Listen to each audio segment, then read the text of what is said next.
All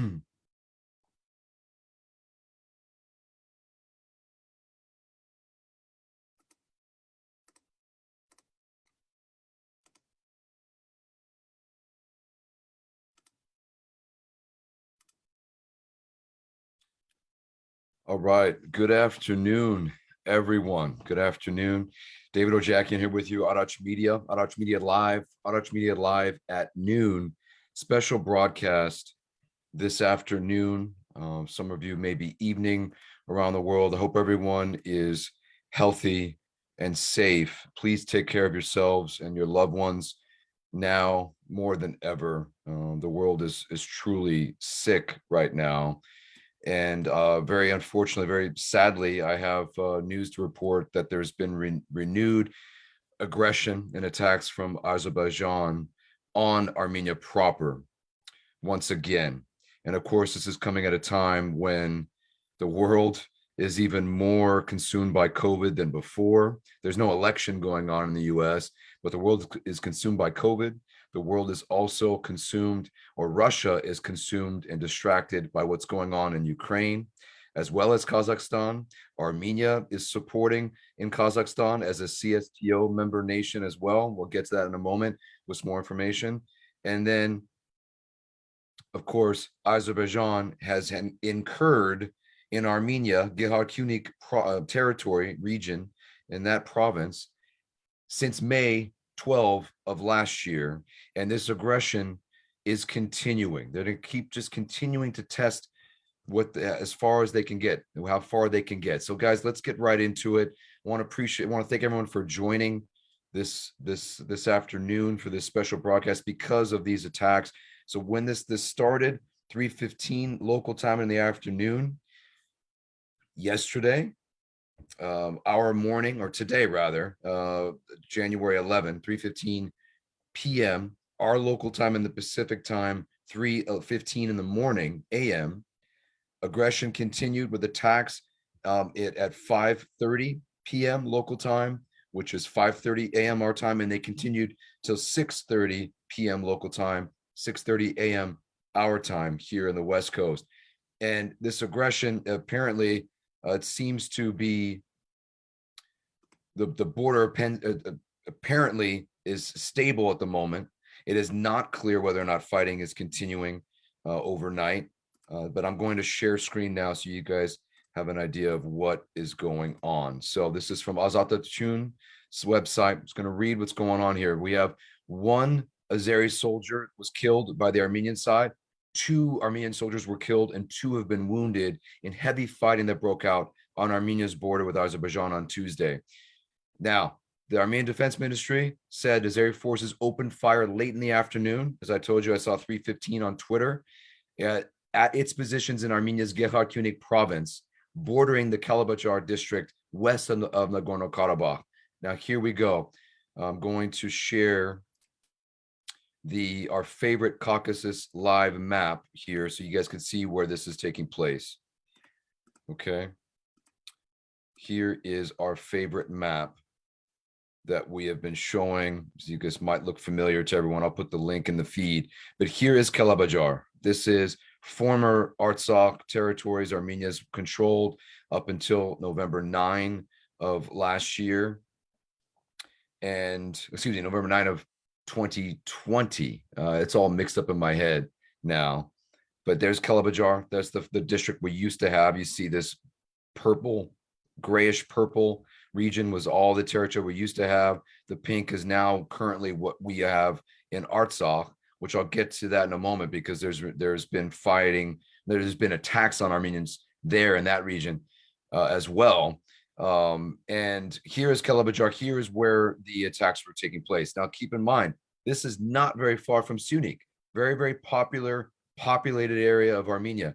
Not far at all. Gehar province is all right here, which is now directly bordering Azerbaijan. You know, our co-host Greg Nemeth has said often just how vital Artsakh was to Armenia's safety and security, and we're seeing that day in and day out now. Azerbaijan continuing to really push the envelope and push the aggression to force concessions on Armenia, and they're continuing to do it at a time when their economy is struggling, the Turkish economy is struggling, the Turkish lira is plunging, and the world is dealing with so many different conflicts and tensions. And of course, at the root of it all is COVID, just consuming our entire society, our entire world. So this is where the attacks were happening. And we can zoom in here and see exactly what the word is. Here we go. Armenia's Defense Ministry reported roughly 5:30 p.m. local time. It's 5:30 a.m. Pacific time. Azerbaijani armed forces resumed fire on the eastern part of the Armenian-Azerbaijani border.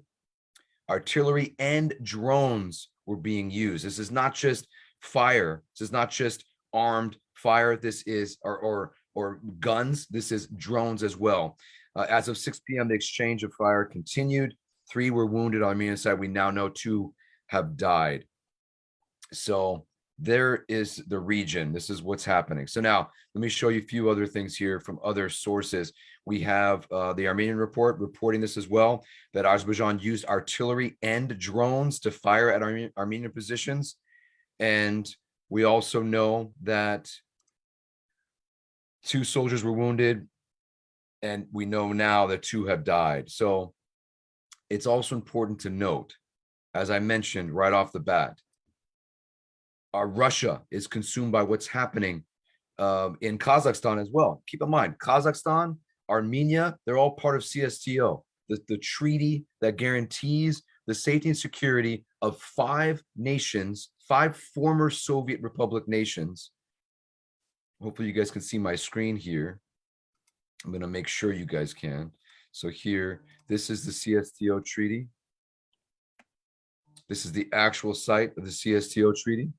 You see Armenia, you see Belarus, you see the Republic of Kazakhstan, you see the Kyrgyz Republic, you see Russia, and you see Tajikistan. 1, 2, 3, 4, 5 former Soviet satellite states or republics make up the Collective Security Treaty Organization, which Russia is supposed to guarantee the safety and security of all of these nations. Now, much like NATO, all the nations in this treaty are supposed to guarantee the safety and security of the other. Armenia reached out to CSTO for assistance in May of last year when Azerbaijan incurred and did not retreat, and they still have not retreated ever since May of last year, and they continue to attack with these provocations and this aggression, and it's resulting in the death of Armenian soldiers and the disruption and of the life, the right to live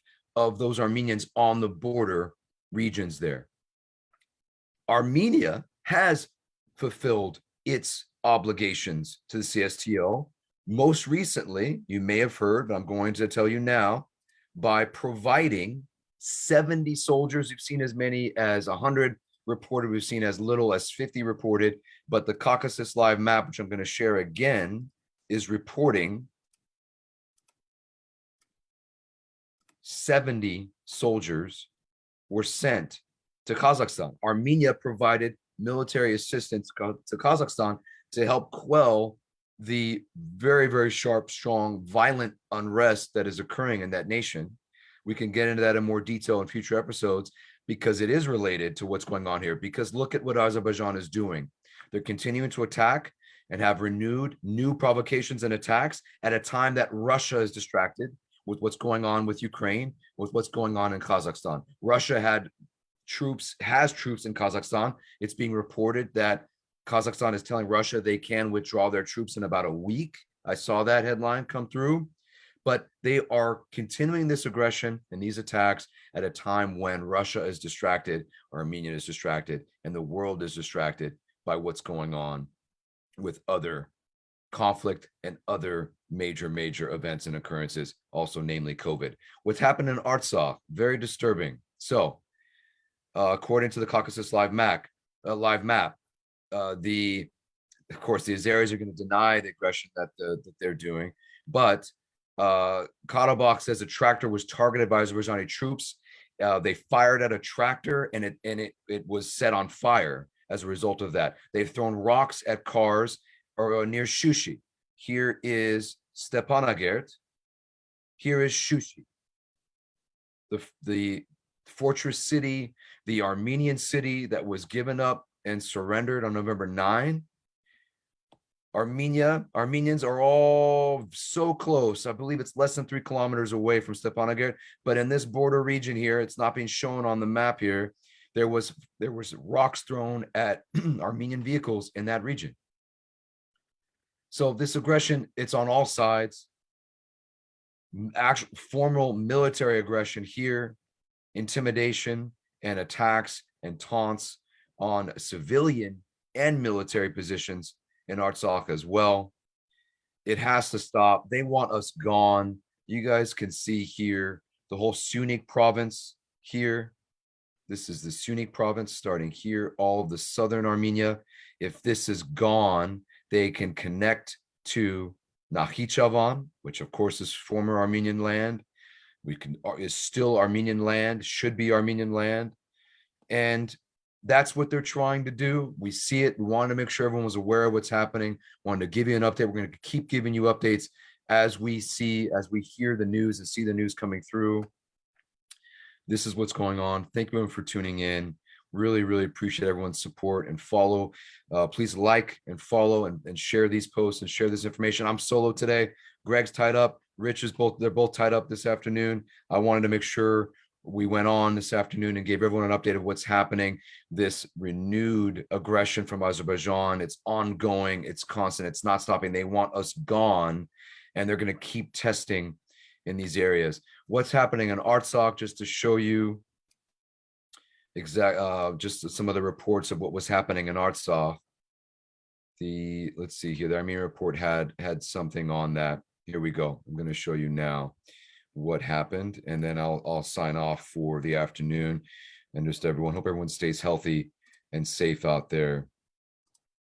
Here, Azerbaijanis throw stones at Armenian driver near Shushi. You can see the damage to this driver's vehicle. Again, this is intimidation tactics.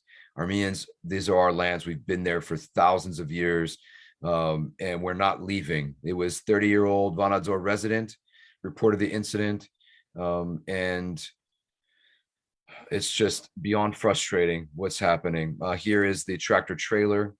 Azeri forces opened fire at farmers in Artsakh for 15 minutes, and it set this vehicle on fire. The fire was stopped by mediation of the Russian peacekeepers, and the citizens of Artsakh were evacuated and unharmed. So thank you to the peacekeepers. This should not be happening at all. They're going to just keep testing and inciting this violence.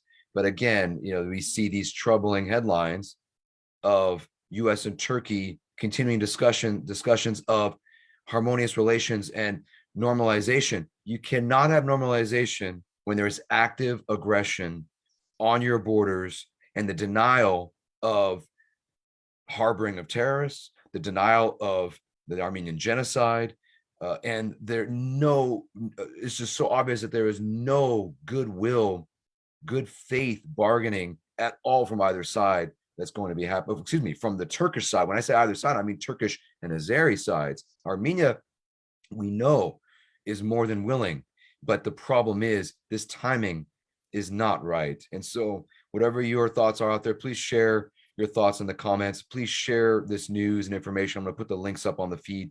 Thank you, everyone. Have a great rest of your day. We will be live on ARACH Media again, June 27, Thursday, June 27, with a more thorough update of what's happening in the Armenian nation around the world, Armenia, Artsakh, and around the world. Stay safe. Thank you, everyone, for tuning in. God bless you all.